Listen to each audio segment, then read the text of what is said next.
मौला कायनात हज़रत अली इब्न अबी तालिब अलैहिस्सलाम फरमाते हैं कि जहादुल मरआ हुस्न तबाउल, औरत का जहाद यह है कि वह अपने शौहर के साथ हुस्न सलूक रखे, यानी उसका सबसे पहले मरहला उसका जो रफ्तार है, उसका जो बिहेवियर है वो अपने शौहर के साथ अच्छा होना चाहिए। वो औरत जो अपने शौहर को इज़्ज़त देती है, अज़ियत नहीं करती, वो औरत बेहतरीन ज़िंदगी गुजारती है, कामयाब ज़िंदगी गुजारती है। और ये इज़्ज़त देना, एहतराम देना, अच्छे अखलाक के साथ पेश आना, ये वो उसूल है कि जो आपको ज़िंदगी के हर स्टेज पर इस्लाम की तालीमात के अंदर दिखाई देगा। अगरचे परवरदिगार आलम ने कुरान मजीद में फ़रमाया व आशिरुहुन्ना बिल मारूफ़, एक दूसरे के साथ हुस्न सलूक के साथ, अच्छे रवैये के साथ, अच्छे अखलाक के साथ पेश आओ। तो औरत की ज़िम्मेदारियों में से अगर वो ये चाहती है कि उसका घर आबाद हो, अगर वो ये चाहती है कि उसका घर जो है वो जन्नत बन जाए, तो उसे इन चीज़ों का ख्याल रखना पड़ेगा कि जो मासूमीन ने हमारे लिए बयान किए हैं। बिन जुमला एक चीज़ जो रिवायात के अंदर आई है रसूल खुदा और आइम मासूमीन से, वो ये है कि खातून खाना को चाहिए कि वो अपने शौहर को नाराज़ ना करे, उसकी इताअत करे। रसूल खुदा फरमाते हैं खुश नसीब है वो औरत कि जिसका शौहर उससे राज़ी हो, यानी औरत की खुश नसीबी को मासूमीन शौहर की रज़ायत के अंदर देखते हैं। सईदतुन इम्रातन, सईद है, कामयाब है वो औरत के जो अपने शौहर का एहतराम करती है, उसको अज़ियत नहीं पहुंचाती, हर हालत में उससे राज़ी रहती है। बस एक चीज़ जो मासूमीन ने बयान की कि अगर चाहते हो कि घर रहे तो वो कायदा, वो उसूल अपनी जगह पे कि एक दूसरे का एहतराम करना है, लेकिन ख़ास तौर पर रसूलुल्लाह ख़िताब कर रहे हैं ख़ातून से कि तुम्हारी ज़िम्मेदारियों में से एक ज़िम्मेदारी है कि अपने शौहर को नाराज़ मत करो, उसका एहतराम करो, उसकी इताअत करो। एक अच्छी ख़ातून की खुसूसियात में से यानी आज के ज़माने के अंदर तो ये बहुत कम हो गया है, लेकिन बहरहाल रिवायत के अंदर ये है कि एक अच्छी खातून वो है कि जो अच्छा खाना पकाना जानती है। अब ये अच्छा खाना पकाना जानती है, आजकल तो सब कुछ जो है वो बाहर मुंतकिल हो रहा है, लेकिन रिवायत के अंदर यह आया है अच्छा खाना। अच्छी औरत की एक अलामत क्या है? अच्छा खाना पकाना जानती है। जब वो ख़र्च करती है तो उसके ख़र्च करने में दो चीज़ें होती हैं, ये मासूम फरमा रहे हैं। एक ये है कि सही जगह पर ख़र्च करती है, बेजा खर्च नहीं करती, बजा खर्च करती है, यानी फजूल खर्ची नहीं करती, बल्कि जहाँ उसे खर्च करना चाहिए वहाँ पर खर्च करती है। ये तीन खुसूसियत जो मैंने आपकी खिदमत में अर्ज़ की, यानी ये जो रिवायत कह रही है कि जब वो ख़र्च करती है सही जगह पर ख़र्च करती है, और जब ख़र्च नहीं करती तो उसका ख़र्च ना करना भी सही होता है कि यहाँ पे ख़र्च नहीं करना, यहाँ ख़र्च करना चाहिए था, यहाँ नहीं करना चाहिए था। तो रिवायत के अंदर आगे जो जुमला है बड़ा अहम है। रिवायत में आगे फरमाते हैं कि अल्लाह के काम करने वाले, यानी अल्लाह के आमिलीन, अल्लाह की तरफ से जो काम करते हैं, अल्लाह की तरफ से आमिल कौन है? मलाइका हैं, जो अल्लाह के उमूर जिनके ज़रिए से अंजाम पा रहे हैं, अम्बिया हैं। रिवायत कहती है कि अल्लाह के काम करने वालों में से एक काम करने वाली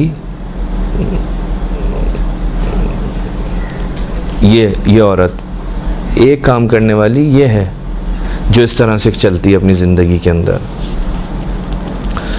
और अल्लाह के आमिल ना तो नाउमीद होते हैं और ना ही शर्मिंदा।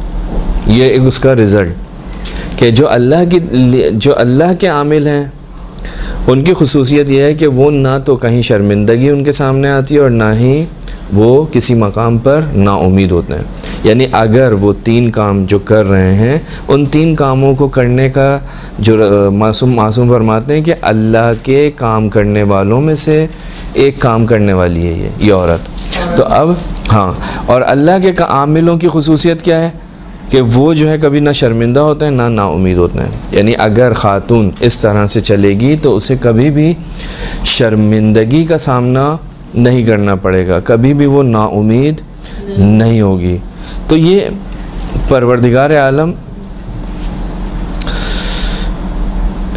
ख़वातीन की ज़िम्मेदारियों को अंजाम देने के नतीजे में इस तरह से मासूम फरमा रहे हैं कि अल्लाह के आमिलों का बिहेवियर है, उनका रवैया है, वो ऐसे करते हैं।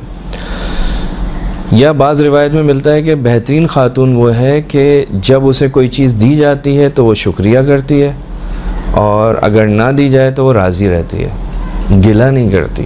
ये रिवायत है। यानी अगर शौहर फ़र्ज़ करें कि कोई चीज़ नहीं लाया तो वो गिला नहीं करती, वो उस पर राज़ी रहती है। वो जो पहले एक रिवायत मैंने आपकी खिदमत में अर्ज़ की कि नाराज़ नहीं होती। यहाँ पर क्या फ़रमाते हैं? यहाँ फ़रमाते हैं कि शौहर कोई चीज़ लेकर नहीं आया तो नाराज़ नहीं होगी, अगर लेकर आ गया तो शुक्रिया अदा करेगी।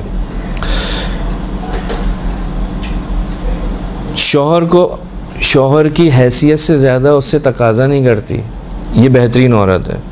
लेकिन यही चीज़ें हैं कि जो घर को घर बनाती हैं।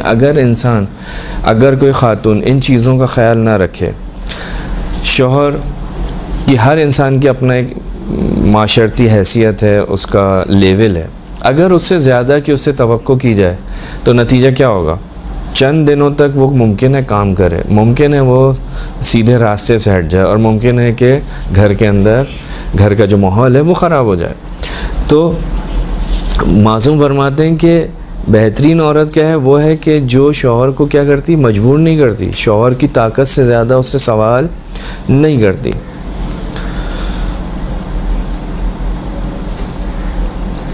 ये इस्लामी उसूल हैं।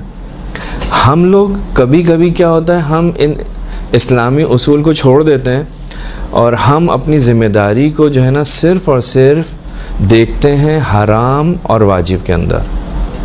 यानी हमें सिर्फ ये 2 ही चीज़ें दिखाई देती हैं, या हराम या वाजिब। हम कहते हैं ये मेरे ऊपर वाजिब है, ये मेरे लिए वाजिब नहीं है। वाजिब नहीं है तो मैं नहीं करूँगा, वाजिब है तो मैं करूँगा। जब इस किस्म की कैफियत आती है तो मुश्किलात शुरू होती हैं। मेरा ये काम नहीं है, बर्तन धोना मेरी ज़िम्मेदारी नहीं है, फ़लाँ काम करना मेरी ज़िम्मेदारी नहीं है, कपड़ों पे इस्त्री करना मेरी ज़िम्मेदारी नहीं है। ठीक है, नहीं है, लेकिन अगर ये एक तरफ से देखा जाए तो सामने वाले की भी बहुत सारी ज़िम्मेदारी नहीं है।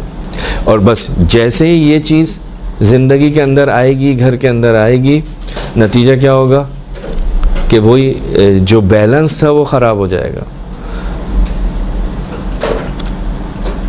वो जो तवाज़ुन था इस रिश्ते के दरमियान, ये रिश्ता मैंने अर्ज़ किया था कि ये वो रिश्ता है कि जिसके नतीजे में परवरदिगार आलम ने मवद्दत और रहमत को इन दोनों के दरमियान रखा है। लेकिन अगर इंसान इस जगह पर आ जाए, इस नहज पर आ जाए कि ये मेरी ज़िम्मेदारी है, ये मेरा काम नहीं है, तो उसका नतीजा क्या होता है कि इख्तिलाफ़ात शुरू होते हैं। तो इंसान को इससे बाहर निकल के देखना पड़ता है। और ये सिर्फ दीन यही नहीं है कि वाजिब है वाजिब नहीं है, दीन ये तो नहीं है। दीन अखलाकियात के ऊपर भी मुश्तमिल है। जहाँ वाजिब और हराम यानी फ़िक़्ह की बात करता है, अहकाम शरीयत आते हैं, वहीं अखलाकियात भी है।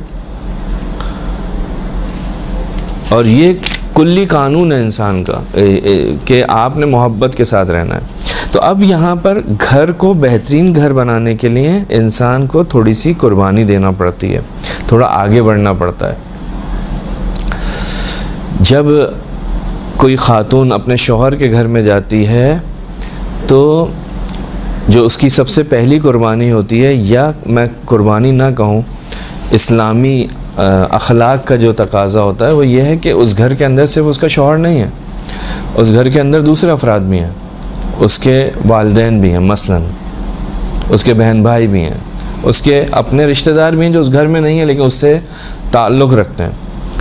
अगर मैं शरई ज़िम्मेदारी की बात करूं तो भाई उनकी निस्बत कोई ज़िम्मेदारी नहीं है।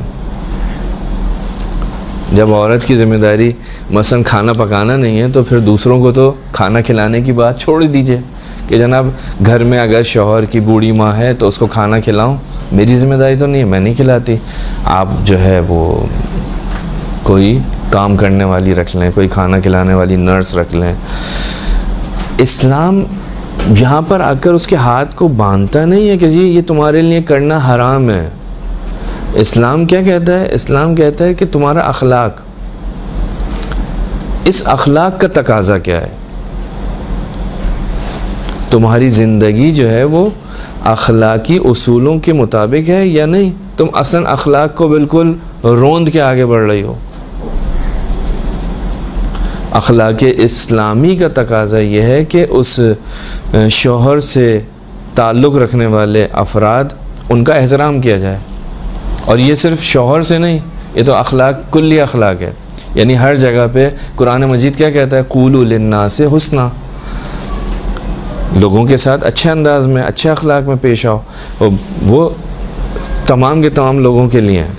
और ये तो वो अफराद हैं कि जो शौहर से वाबस्ता हैं।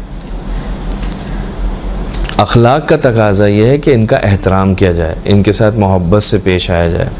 एक मशहूर जुमला है, हदीस तो नहीं है, कि अगर तुम में से कोई ये चाहता है कि उसके घर में इज़्ज़त हो तो उसे चाहिए कि वो, मिसाल के तौर पे ये दोनों साइड, मर्द और औरत दोनों, अगर औरत ये चाहती है कि उसकी इज़्ज़त हो तो वो क्या करे? अपने शौहर के घर वालों को इज़्ज़त दे। शौहर जब ये अमल देखेगा तो वो इसकी इज़्ज़त और ज़्यादा करेगा। इसी तरह से शौहर, उसे चाहिए कि वो अपने ज़ौजा के या अपनी वाइफ के घर वालों को इज़्ज़त दे। तो ये क्या है? ये बैलेंस है। लिहाजा ख़वातीन की जो ज़िम्मेदारी है या ख़वातीन की जो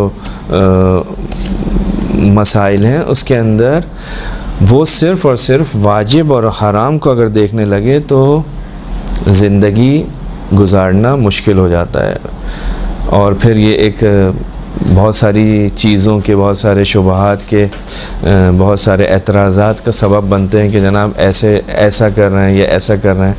क्योंकि शरीयत ने आपको मना तो नहीं किया, शरीयत ने आपकी ज़िम्मेदारी नहीं लगाई। अगर ऐसा तो नहीं है हमारी ज़िंदगी के अंदर हम जो काम करते हैं वो हमारी ज़िम्मेदारी ही हो, ऐसा तो नहीं है। अब जब हम दूसरे आम लोगों की निस्बत वो काम अंजाम देते हैं कि जो हमारी ज़िम्मेदारियों में से नहीं है, तो वो अफराद के जो मिसाल के तौर पे बूढ़े भी हैं, जिनको ज़रूरत भी है, अगर हम उनकी निस्बत ये काम करें, शौहर ना भी हो, कानून तो है इस्लामी, अखलाक तो यही कहता है कि एहतराम करो, उनका ख्याल रखो, मदद करो। तो अगर हम इस तरफ से ख़वातीन की निस्बत से देखें तो अगरचे मुश्किल है, बहरहाल सख्त होता है, ये सारी की सारी चीज़ें, बहुत सारे मामलात भी होते हैं, लेकिन ये बात भी वो है कि अगर इंसान चंद दिनों की तकलीफ़ बर्दाश्त कर ले तो उसके नतीजे में परवरदिगार आलम उसको बहुत कुछ अता करता है।